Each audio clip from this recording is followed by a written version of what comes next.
अस्सलाम वालेकुम वीवर्स। आज मैं आपके साथ पंजीरी की जो रेसिपी शेयर करने जा रही हूँ, इसे अगर हम ताकत का ख़जाना कहेंगे तो ये बात गलत नहीं होगी। असल में जो पंजीरी होती है ना, जिसको वाकई में पंजीरी कहते हैं, वो सूजी, मैदे या आटे से नहीं बनती। वो बनती है सनास्ते से। और सनास्ता क्या होता है वो मैं आगे चलकर आपको बताऊंगी। तो चलिए शुरू करते हैं। बिस्मिल्लाहिर्रहमानिर्रहीम। अब पंजीरी बनाने के लिए मैं कौन कौन सी चीज़ें इस्तेमाल करूँगी और किस तरीके से इस्तेमाल करूँगी वो देख लेते हैं। तो सबसे पहली चीज़ है पंजीरी की जान, सनास्ता। सनास्ता बहुत ही मेहनत से तैयार किया जाता है। मैं आगे चलकर आपको इसके तैयार करने का तरीका भी साथ ही बताऊंगी। अब अगर हमारे पास नाश्ते की मिकदार कम है तो हम उसकी मिकदार को ज़्यादा करने के लिए नाश्ते के साथ सूजी, आटा या मैदा का इस्तेमाल कर सकते हैं। यहाँ मेरे पास तकरीबन 2 कप नाश्ता है। पंजीरी की मिकदार को ज़्यादा करने के लिए हम 2 कप सूजी का भी इस्तेमाल करेंगे। यहाँ मैं पंजीरी की रेसिपी में शक्कर का इस्तेमाल करूँगी। आप चाहें तो गुड़ भी इस्तेमाल कर सकते हैं, क्योंकि शक्कर और गुड़ हाजमे के लिए बहुत अच्छे होते हैं और ये वायरल इन्फेक्शन से भी बचाते हैं। अगर हमारे पास 1 प्याला सूजी का है और 1 प्याला नाश्ते का है तो इस हिसाब से 2 प्याले शक्कर के इस्तेमाल होंगे। लेकिन मुझे इतना मीठा पसंद नहीं है तो यहाँ मैं 1 प्याला शक्कर का इस्तेमाल कर रही हूँ। 2 बड़े चम्मच यहाँ मैं गोंद के इस्तेमाल करूँगी। कुछ लोग इसे चीड़ भी कहते हैं। इससे कुव्वत मुदाफ़त में बहुत इजाफा होता है। अगर वक्तन फ़वक्तन इसका इस्तेमाल कर लिया जाए तो हम घुटनों, जोड़ों और कमर के दर्द से महफूज रह सकते हैं। यहाँ थोड़े से पिस्ते हैं। पिस्ता खाने से भी हड्डियाँ मजबूत होती हैं। यहाँ मैं आधा कप नारियल का बुरादा इस्तेमाल कर रही हूँ। ये हमें पट्ठों के खिंचाव से बचाता है। इससे पट्ठों में लचक पैदा होती है। ये 2 टेबल स्पून सूंठ है।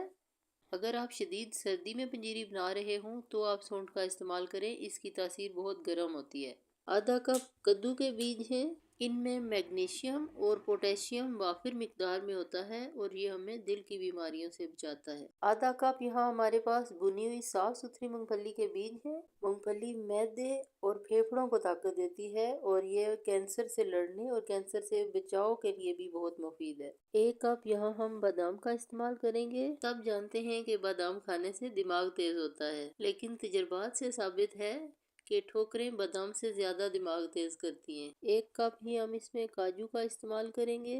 काजू एंटीबैक्टीरियल और एंटी फंगल प्रॉपर्टीज रखता है और ये चेहरे के निखार के लिए भी बहुत बेहतरीन है। 1 कप फूल मखाने इस्तेमाल करेंगे और फूल मखानों में दूध से ज़्यादा कैल्शियम होता है। आधा कप चार मगज़ हैं। ये गर्म तासीर रखते हैं और हड्डियों के लिए बहुत बेहतरीन होते हैं।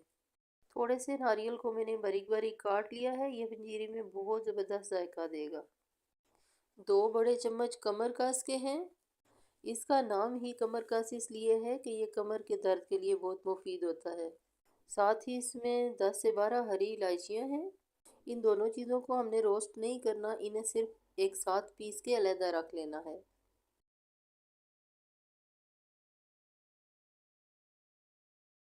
आधा कप यहाँ अखरोट की गिरी है। ये भी हड्डियों और जोड़ों के दर्द के लिए बहुत मुफीद है।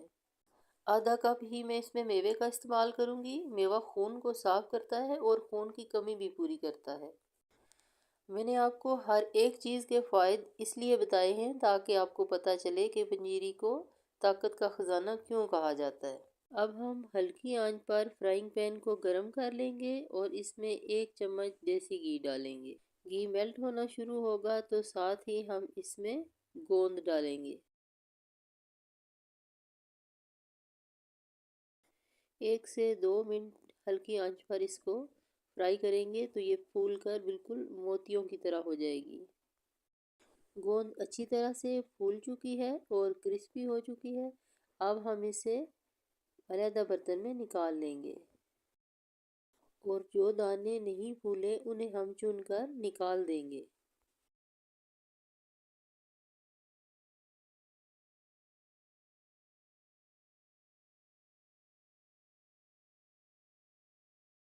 अब हम इसी ऑयल में बादाम डालेंगे और इन्हें 2 से 3 मिनट तक फ्राई करेंगे ताकि ये अच्छे से क्रिस्पी हो जाएं।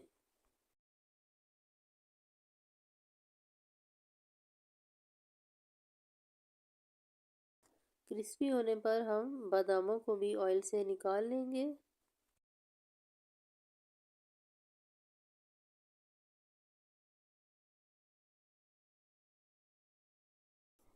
अब इसी ऑयल में काजू डालेंगे। अब मेरे पास ये काजू पहले से ही फ्राइड हैं, तो हम साथ ही इसमें बाकी की चीज़ें भी शामिल कर लेते हैं। अब इसमें साथ ही शामिल करेंगे कद्दू के बीज, 4 मगज,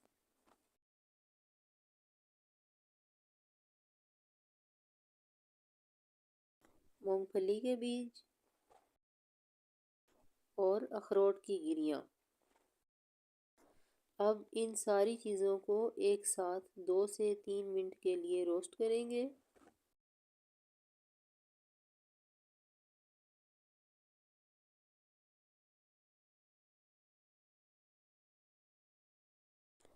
और इन्हें भी बादाम वाले बर्तन में निकाल लेंगे।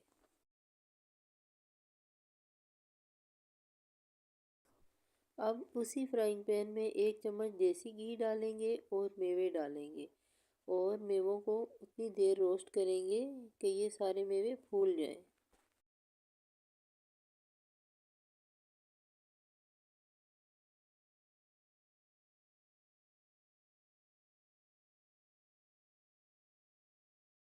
अब मेवे के बचे हुए घी में पिस्ते डालेंगे और पिस्ते को भी 2 मिनट के लिए फ्राई कर लेंगे।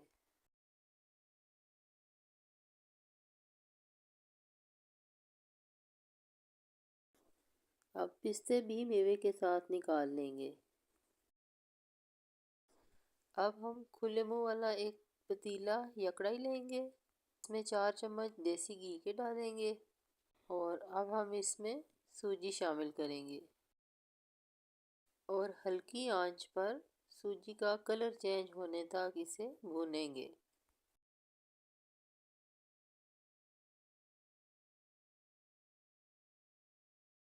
इस दौरान चमचा मुसलसल चलाते रहेंगे ताकि किसी जगह भी छोड़ देने से सूजी जल ना जाए।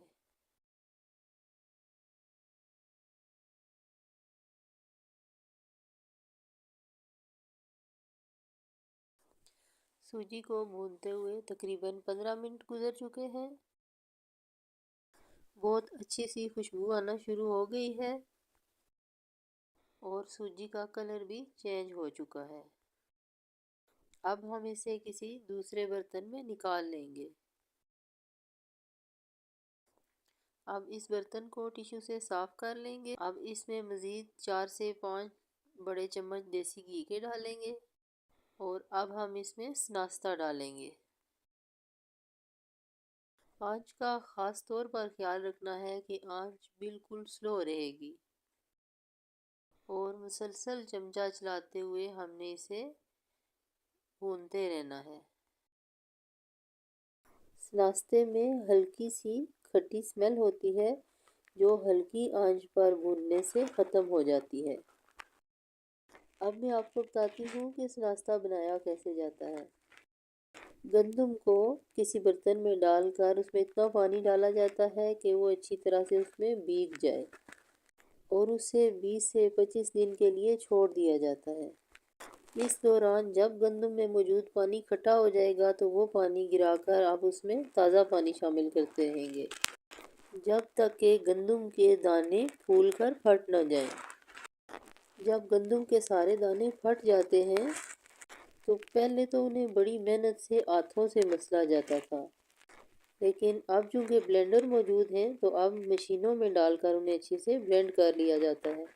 फिर पानी से निथार निथार कर बड़ी मेहनत से छान और सनास्ता अलहदा किया जाता है। फिर कपड़े से छान कर सनास्ते से पानी निकाल दिया जाता है और फिर उस नाश्ते को धूप में चादरों पर डालकर सुखाया जाता है। सूखने के बाद उसे पीस कर छान लिया जाता है, तब जाकर नाश्ता तैयार होता है। ये बहुत ही ताकतवर चीज़ है। अगर आप इसमें कोई भी ड्राई फ्रूट नहीं डाल सकते तो ना डालें। आप इसमें शक्कर और देसी घी डालकर नाश्ता तैयार कर सकते हैं। सर्दियों में इस्तेमाल के लिए ये बहुत ही बेहतरीन चीज़ है। अब इस नाश्ते को भूनते हुए भी तकरीबन 20 से 25 मिनट हो चुके हैं। ये सूजी से ज़्यादा टाइम लेता है। जब इसका कलर शक्कर जैसा हो जाए तो इसकी भुनाई रोक दें।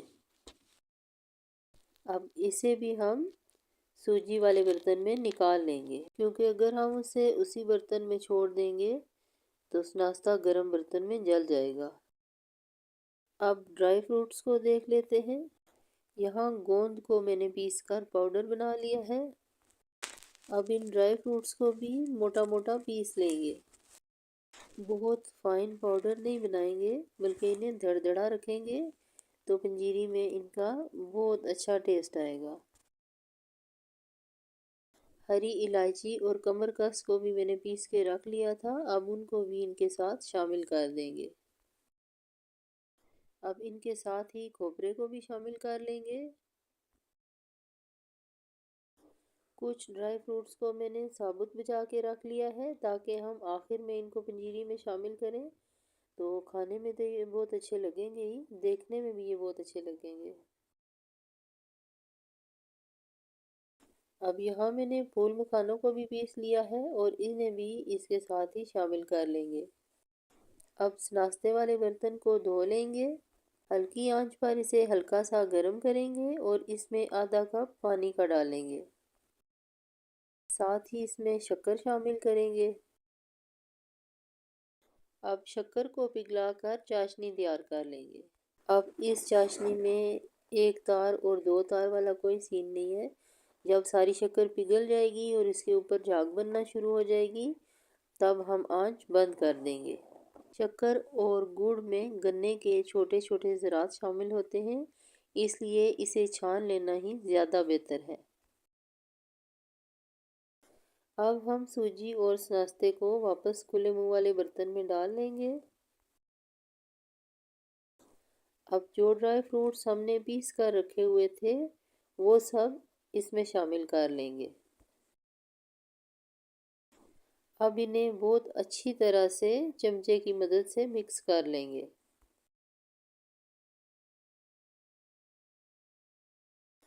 अब हम इसमें चाशनी शामिल करेंगे और दोबारा से चमचे की मदद से इसे अच्छी तरह से मिक्स करेंगे।